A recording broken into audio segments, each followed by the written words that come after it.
Mark, just summer off. I know you don't have your full group quite yet, but how excited are you to get the season started? Yeah, real excited. I think I think by management there was a lot of work put in the summer here, and it was a long summer, of course, because we weren't in the playoffs. And I think it's exciting just because we're looking for some success, And last year was a tough year, so we're excited to get back and prove that we're going to be better than we were last year. That's for sure. From a development perspective, you've got to be happy. I mean, you hear Scott Arniel talking about how guys like Elias and Brad and Nikita and Parker, all the guys that were here with you and this group have taken steps forward. And I know you're not going to say it's to the credit of your coaching staff, but it is a testament to how hard those guys have worked and how hard they've kind of gained every year under this group. Yeah, I mean, I do. I think it's important that that's happened and it's taken place, and I think that those players deserve that acknowledgement from the work they've put in. I also think that the coaching staff put in good structure, but at the end of the day, we gave them structure, and they're the ones that go out and put the work into it and improve. So it's certainly nice for us to hear that from the Jets that those guys have shown up.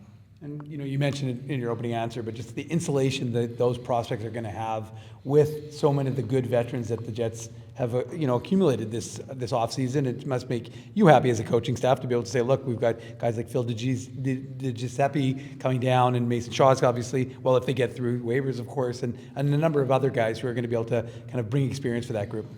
Absolutely, it's critically important for those guys, and for those guys especially to have be the great people and the great leaders and the attitudes that they carry, whether they're in the NHL or they're down in the American League with us. Those are the guys that our management has surrounded the Moose by this year. No matter who it is, they're going to be good people and they're going to be good leaders. And at the end of the day, your young players or your prospects.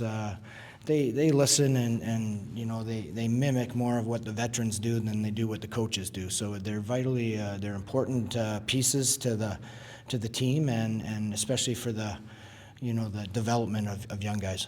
A lot of new faces on the ice, but of course there's a new one behind the bench as well, Bob Nardella, a guy that you're pretty familiar with, of course, with his time in Chicago. But what does he bring to the bench and to the defense corps this year? Well, he brings experience.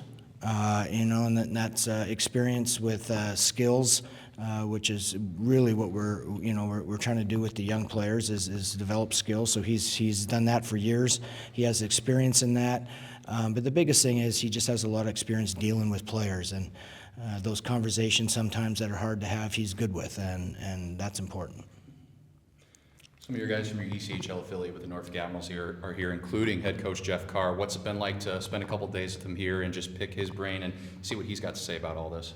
Yeah, it's great, for Jeff to be here. This is 3 or 4 years now, that he's been here at camp, and we respect what he has to say, and we like to hear his opinions. But more importantly, I think it's important that he's on the ice and he gets a chance to see his players on the ice and interacting with other coaches. It's all real good stuff, and it's a great experience. And some of the Admirals are here as well, 6 guys, including Brandon Osmondson, who's been a really great story in Hampton Roads. What have you seen from his play in the first few days? Yeah, he's tenacious. He's on the puck. He takes pucks to the net, works tremendously hard, and he's competitive. I mean, we've talked about competing in camp and trying to show coaches what you have. It's a short camp, and there's not a lot of games, so you have to compete and practice, and he's done that. It is a good story, like coming from the SPHL to the ECHL, and then firming up a spot in the ECHL and being a good player for Norfolk. So it's a good story.